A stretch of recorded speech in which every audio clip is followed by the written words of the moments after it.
Hello and welcome. I'm Jason Mudd, and you're listening to On Top of PR. Today, we are interviewing Clarissa Shearer. Clarissa is a strategist with Axia Public Relations, the agency I work at, and she's sharing today 10 ways to improve your website. This is a great episode. I think every business that has a website will benefit from listening to her 10 tips. And whether it's summer, winter, or spring, these tips are all going to be very applicable to you, especially as you're trying to increase your search engine optimization and grow the leads that you're getting from your website. So here we go. Welcome to On Top of PR with Jason Mudd, presented by Review Maxer. Hello and welcome to On Top of PR. I'm your host, Jason Mudd, and today I'm joined by Clarissa Shearer of Axia Public Relations. Clarissa, welcome to On Top of PR. Hi, Jason. Thanks for having me. We're glad to have you. I'm glad to be here. Today, we are talking about 10 ways to spring clean your website for the summer. Is that right? Yep, we're talking all about ways you can improve your website for the summer ready. Excellent. I love it. I love it. Clarissa is a strategist with Axia Public Relations. She's been with us for a few years now and is a great associate and team member, and her clients love working with her. She really has all her stuff together, and today she's going to share some of her smarts about how to get your website ready for summer. I think that's a very timely topic we're talking about here, and there's really 10 things we're going to go through that are really important any time of the year when you're thinking about your website. Is that right, Clarissa? Yeah, these are typically 10 tips or things that companies struggle with when building out their website. So usually when we're evaluating a company's website, we usually evaluate about 40 different criteria, but we've taken those 40 and narrowed it down to the top 10 issues that we usually see with clients or companies' websites. And if we have time, we can even add a little bonus at the end. Oh, nice teaser. I like it. Okay, excellent. So in our episode notes, I assume we'll put a link to all the content we talk about. And so if somebody is interested in following up after this conversation, they'll be able to check that out inside the episode notes. So Clarissa, get us started. What is the first thing out of the box you want to lead with here? Awesome. So number 1 out of 10. Number 1, it relates to performance, and performance comes page size. So page size is really what your website is made out of. Your website is made out of multiple files like image files, HTML, anything like that. And the more files you have on a page, the longer it takes to load. Typically, we like for best practices, try to keep a page size under 3 megabytes so it loads faster and it keeps people on your page and not waiting forever for your website to load. Well, that's very clear and concise, a nice measurable of 3 megabytes or less, and I'd certainly emphasize the or less, maybe you can get it down to even a megabyte. That would be ideal because people have a short attention span, right? They're only going to spend so much time on your website. And if the connection's not fast and they don't get instant gratification, guess where they're going? They're moving on to your competitor's website or going back to Google to see if there's another page that could load fast. Yeah, definitely. Speaking of page speed, that's actually my second point. Page speed, we usually like to keep it around 5 seconds or less for how long a page loads. Mm-hmm. And any longer than that, people are going to go somewhere else. They're going to go to a competitor whose website loads faster. Having a website that loads fast is also important because it reflects your credibility too. So if they don't think your website's credible, they might not find your services credible either. That's a good point. You're reminding me, just last week, I was introducing a friend of mine's business to another company. And when I went to the website as part of the introduction to show them the website, I cringed because he's got a new company managing that website. It doesn't look nearly as good as it used to. Mm-hmm. And even the company I was with was like, I don't know. I don't like the way this site looks. It gives me pause a little bit. Is he really working with the type of companies that he says he is? And so credibility is so important. You hit the nail on the head. Yeah, definitely. Yeah. What's the next tip you got for us? All right. So tip number 3 also relates to performance and a little bit of page speed. So this comes down to page requests. So a person's web browser, they typically send a request to your web server when they try to log onto your website. This can be multiple files that load your images, any text. And the more files that you have, the more page requests you're going to send. And the more page requests that you're requesting, the browser is requesting from the server, the longer time it's going to take.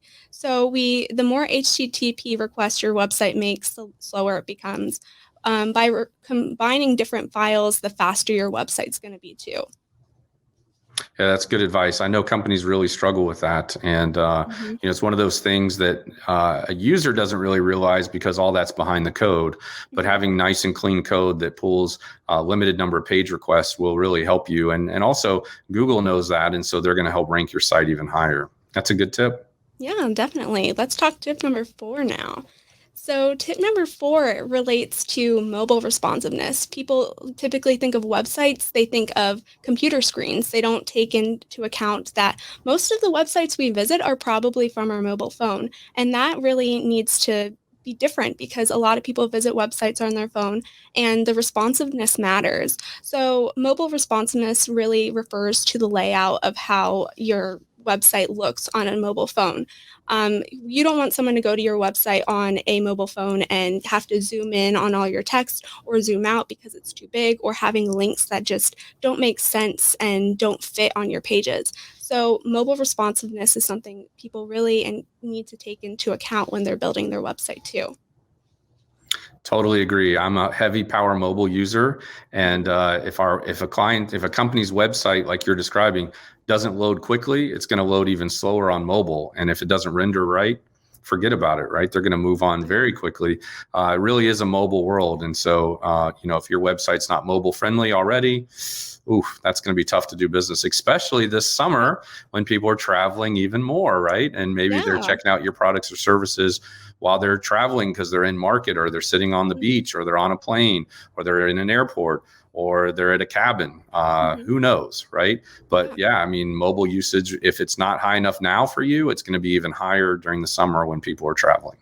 Yeah, and mobile responsiveness isn't only important for the functionality of your website, it's also really important for SEO purposes too. Google really takes into account that how well your website responds on a mobile device, it actually ranks you higher in SEO too. Oh, excellent.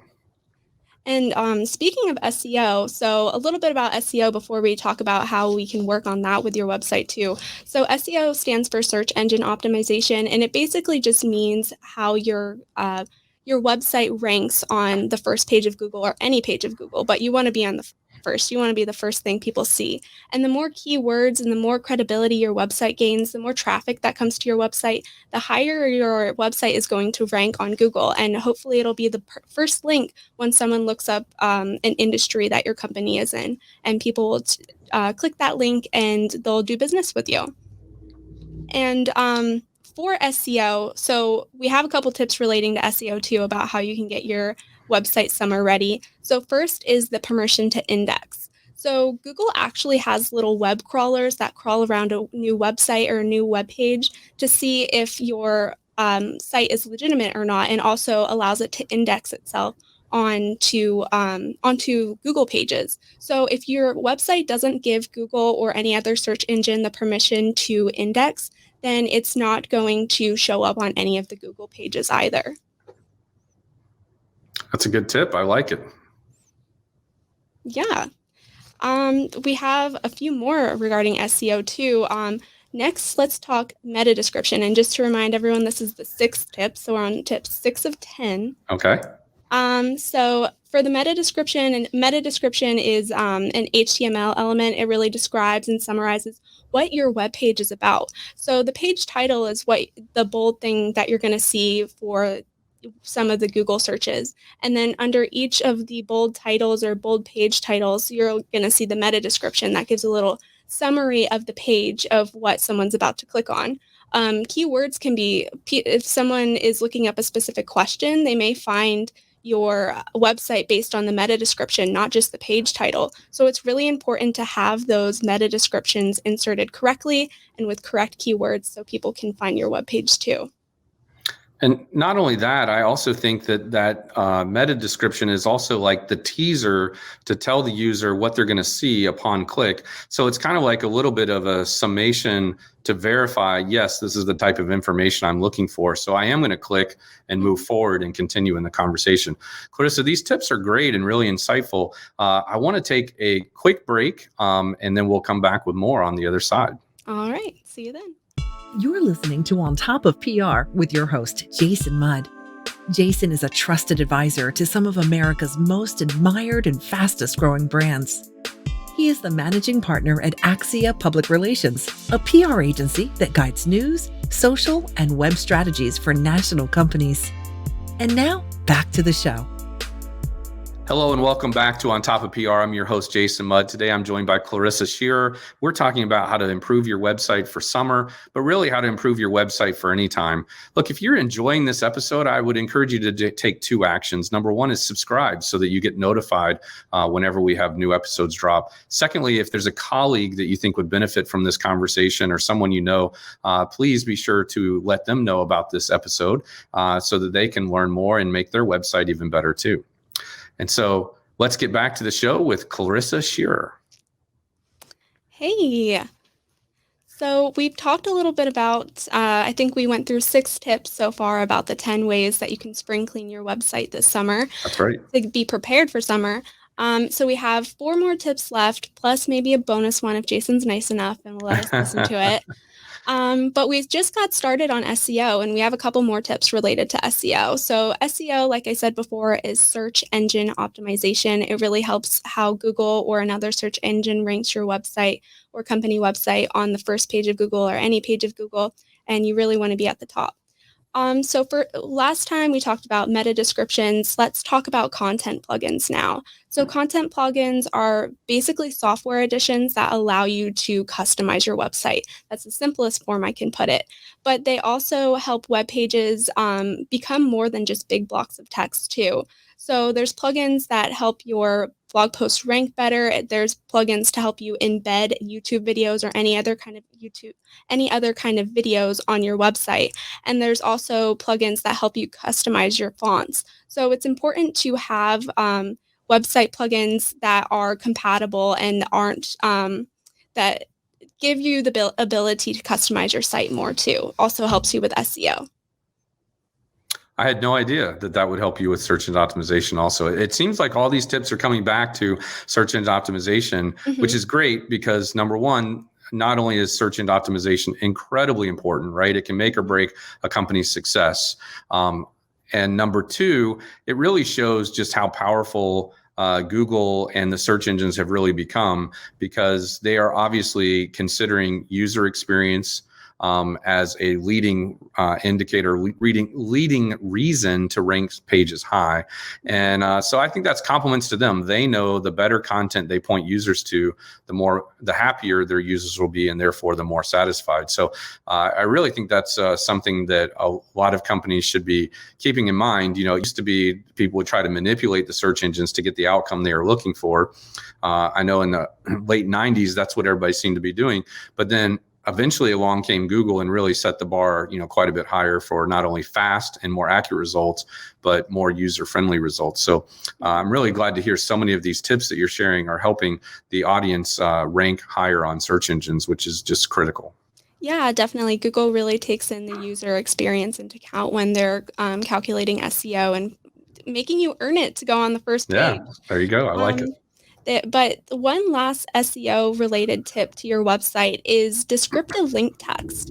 So you probably have some buttons on your website. Go look at them right now. What do they say? Do they say click here? You might want to edit those then, because saying click here will rank you lower on the Google's SEO. Google wants you to have an actionable descriptive link text. So instead of just click here, try get a quote or contact us, something that's actionable and something that the user or website visitor knows what they're clicking on, not just a random button that says click here.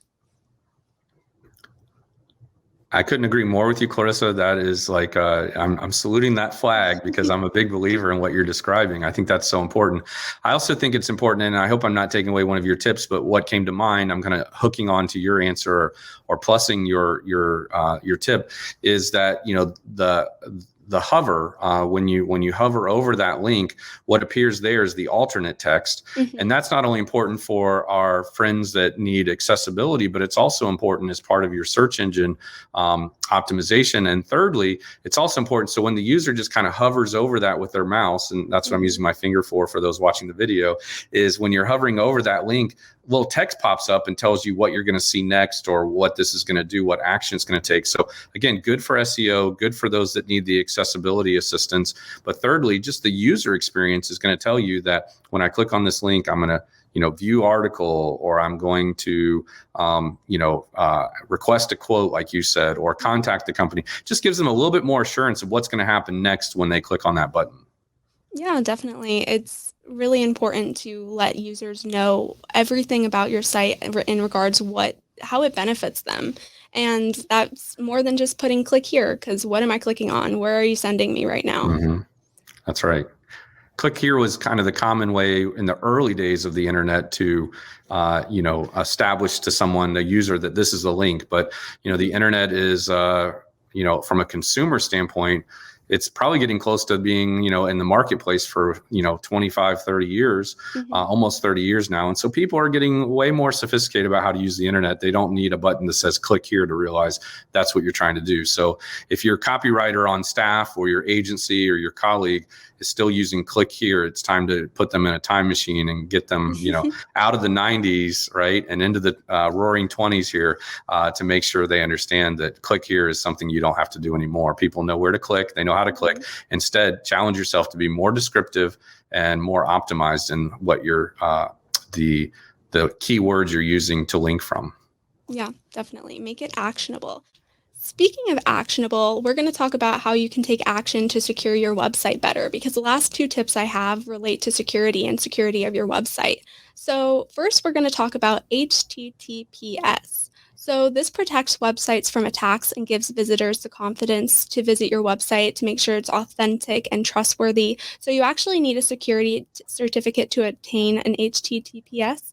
And it's pretty simple, but it just allows the certificate to verify that your website address belongs to you, belongs to your organization, and it protects your customers from any middleman attackers when they visit your website too. That's great. I love it. And, even websites that don't, it used to be a time where you only bought an SSL certificate for your site in the event you were selling products or services. Now it's just becoming mainstream for any credible organization to have an SSL certificate on their site, regardless of if there's the ability to do credit card transactions or not. And as you're mentioning, it just authenticates that you're doing business with the right brand, that somebody hasn't created a fake website to, misrepresent their services or the organization in another way. So, and I'm sure you didn't say it, but I'm sure Google and search engine optimization reward you for having an SSL on your site. Is that right? Definitely. Google takes that into account too and ranks you higher because you're a better and more trustworthy site. Perfect. Awesome. So that was number 9. And now we're getting down to the wire with tip number 10. So like I said, this also relates to security, and this is the secure JavaScript libraries. So JavaScript libraries are basically just a bunch of code that people use to embed in your website, easier to build a website. But JavaScript libraries can become outdated, and this is where you put your website at risk and the users of your website at risk. If you're not keeping up to date on your JavaScript libraries, then you're putting yourself at risk for attacks on your website. So it's really important to update these JavaScript libraries regularly, yearly, as often as possible, so you're making a secure site for yourself, your company, and for your customers as well. Excellent. That's a great tip. Yeah, definitely. And that actually completes all 10. But like I said, if Jason's nice enough, he might let us have one more tip, just a little bonus one. Well, I don't have a choice. You've teased it so much that I have to be able to let us do it. But you know what? This has been a very efficient episode. And so we definitely have time. So let's hear this bonus tip that you've been teasing all along. Awesome. So bonus tip, we're going to talk about accessibility statements. So if you don't know what an accessibility statement is, it's not required to have on your website, but it is highly encouraged, and we encourage all the companies we do website consultations with to have one. So an accessibility statement is basically a message that let your visitors know that you have a commitment to helping anyone or making your website accessible to anyone with a disability. So if they're hearing impaired, if they're visually impaired, any kind of cognitive or speech or physical impairment, your website is accessible to them. And I've actually done a little bit more digging into this. And just as a little bonus, if it didn't give you a kick in the rear to get you an accessibility statement sooner, there's actually a story where a lack of accessibility statement is often the first thing a plaintiff's lawyer will look at when deciding who to sue for discrimination and noncompliance with the ADA regulations. So it's really important that that's the first thing that if your company is being accused of not following the ADA or the Americans with Disabilities Act, that's the first thing they're going to look at is if your website, something that's open all to users, is accessible to everyone too. So highly encouraged, not just a bonus tip in my opinion, this should just be a solid number 11, but it's really important to add on your website. And of course, it helps with SEO. Very nice, Clarissa. I agree so much with that comment. I think, if you think of retailers and even construction company and office development companies, they're all mindful of the importance of providing handicap parking, right? And accessibility to workplaces and retail and places of business to do business. And so for years, we've heard about this concept of what's called drive-by lawsuits where, somebody will just drive by an office or retail store, et cetera, and they'll just take a photograph and show there was nowhere for me to park with handicap, or there was no handicap ramp, or I couldn't access this building, or something like that. And now it's not even people who have those accessibility needs. It's lawyers or people they hire to drive around and look for these, take photos, and then, either threaten lawsuit, and hopefully with the good heart of wanting to have them change or adapt, and to prevent somebody who legitimately needs accessibility from not being able to access the venue. But how this has evolved, to your point, in my understanding, is now what they call click-buy lawsuits, where people are just going to websites, seeing if it's accessible for those who have special needs. And if it's not, then they are either suing that company, like a large retailer, for example, or ideally sending them a letter just saying, hey, somebody might have wanted to do business with your website and they could not. So I think that's really important. And I think if you're in that construction space, an architecture, engineer, general contractor, if you're in that retail space, whether you're Target or Walmart or Home Depot or whatever, if you're not making your website accessible, that reflects upon the image and reputation of your company and what you're doing in person also.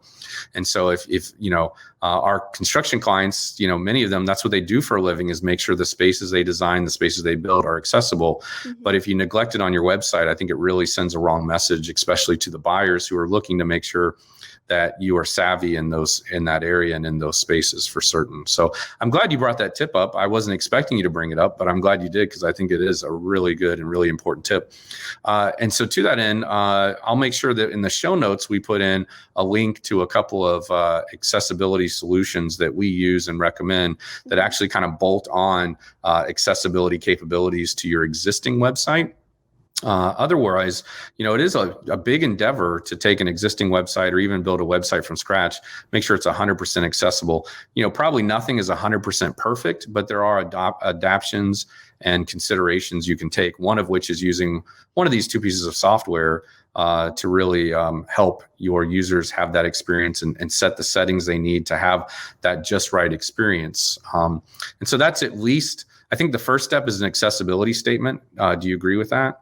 Yeah, definitely. And then a second step would be to, purchase some kind of bolt-on software, which we have two we recommend. And then I think thirdly, if you have the means and the ability and the passion for it, or the resources to pull it off, would be to, have a specific developer on your team that's making sure every part of your website is accessible. That may not seem reasonable, but it is reasonable. You just have to prioritize it, especially if you have a team of web developers. You can easily, or budget for one for next year or next quarter, or whatever it might be. So that was a great tip, Clarissa. Thank you for sharing. Clearly something I'm personally passionate about, because I sense so many companies just neglect that until either it's too late, but it just seems like the right thing to do to me, especially when we're focused on diversity and inclusion. Yeah, I was just going to say that diversity and inclusivity is more important than ever. And that this is just one way to show when people first visit you on your website that you're prioritizing that inclusivity. It's all about first impressions. What a great episode, Clarissa. I'm so glad you did this. I'm really proud of you and how you presented this information today. And it really is very helpful to the audience. And I understand you have a special offer that you're willing to make for qualified companies and doing a website consultation. Tell me a little bit more about that. Tell us a little bit more about that. Yeah, if you go to my show notes, which I believe is on top of PR/Clarissa-Shearer. If you don't know how to spell my name, you can just look on the screen. But at that website, there will be a link for free website consultations. So we will go over those 40 overall criteria I was talking about earlier and dig in deeper to your website's 10 top struggles that you need to work on too. Perfect. Clarissa, go ahead and spell your name just so everyone can hear it. Sure. So my first name is Clarissa, and my last name is Schearer. So that's www.ontopofpr/Clarissa-Shearer. That's where they'll get to the episode notes. And from there, they'll be able to see a link to go to the form they can fill out to kind of apply to complete a website consultation. And I think for companies who aren't qualified either because they're not in the right industry or company size or something like that, that they don't match the criteria of who we can offer that to, there is an option that they can click on to purchase a consultation. Is that correct? Mm-hmm. Yep. Okay, wonderful. So we're looking to accommodate everybody regardless of their current situation. So excellent. That sounds good, Clarissa. And if our audience wants to connect with you, you're available on LinkedIn, correct? Yeah, I'm on LinkedIn with first and last name the same, or I'm on Twitter once in a while. You can find me at Clarissa Rose 728. That sounds great. Well, this was a great episode, Clarissa. Thank you very much. I'm glad you were here, and I'm sure our audience was too.